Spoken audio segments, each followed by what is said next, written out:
Star Trek, Insurrection is better than you remember, and here are 7 reasons why. When Star Trek, Insurrection debuted in 1998, it arrived with the challenge of following up First Contact, arguably one of the most beloved entries in the franchise. As a result, many fans and critics dismissed Insurrection as just a long episode or too lighthearted. But with the benefit of hindsight, and more than 2 decades of cinematic distance, Star Trek, Insurrection actually holds up far better than its reputation suggests. While it may not match the intensity of Wrath of Khan or the operatic gravitas of The Undiscovered Country, Insurrection brings its own strengths to the Trek universe. Here are 7 reasons Star Trek, Insurrection is better than you remember. 1. It's a classic Star Trek ethical dilemma. At its core, Insurrection is a morality play, the kind that defined the original series and the next generation. The dilemma is clear. Should 600 Baku be forcibly relocated to benefit billions through access to a fountain of youth-like planet? On paper, that might sound like an acceptable trade-off, but Captain Picard reminds us that when we start justifying the sacrifice of a few for the many, we walk a dangerous path. The Federation's willingness to compromise its values in pursuit of scientific gain hits particularly hard in today's world of corporate overreach and ethical gray zones. Insurrection is bold enough to let its characters stand on principle, even if that means defying Starfleet orders. That's quintessential Trek idealism in the face of pragmatic corruption. 2. Captain Picard is at his most defiant and human. We know Captain Jean-Luc Picard as a diplomat, philosopher, and moral compass. But in Insurrection, we see a different flavor of the man, rebellious, passionate, and driven by deep personal conviction. When he removes his uniform and stands up against the Federation's shady alliance with the Sunna, it's a defining Picard moment, just as memorable as his fight against the Borg. His romance with Anij might seem slow-paced to some, but it provides a rare and vulnerable side of Picard. He learns to appreciate the moment, to slow down, to connect with nature and emotion.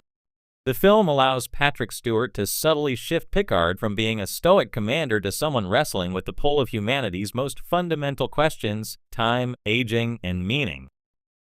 3. The Baku are a mirror to our obsession with time. The Baku may not be the most exciting alien species in the franchise, but thematically, they represent something powerful. A people who have mastered the art of being present. Their ability to extend life by simply living harmoniously with nature, and not through artificial enhancement, stands in stark contrast to the Sunna, who mutilate themselves with plastic surgery and artificial procedures in a desperate, violent attempt to stop aging.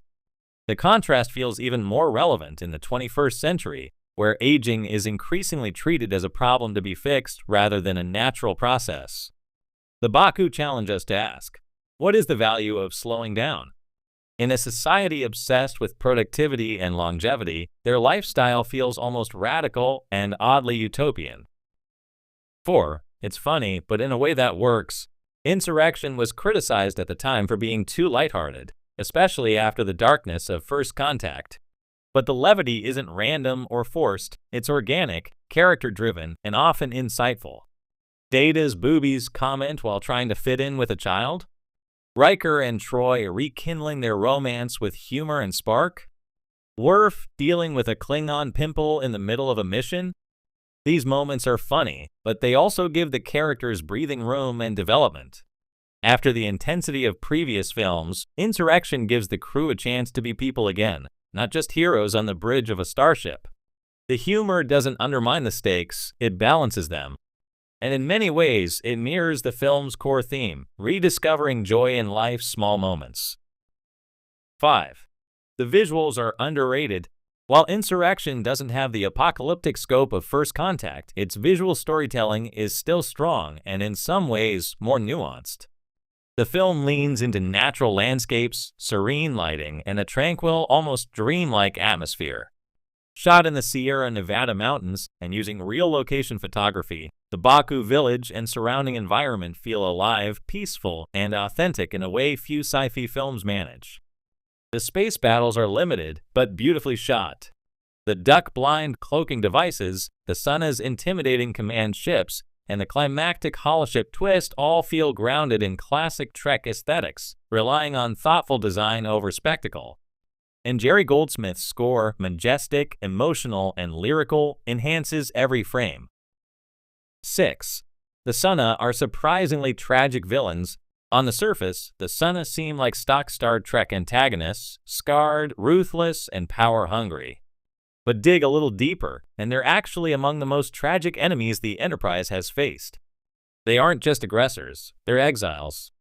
Once Baku themselves, they turned away from a life of harmony and now suffer the consequences of rejecting nature's gifts. Their desperation to regain youth is understandable, even if misguided.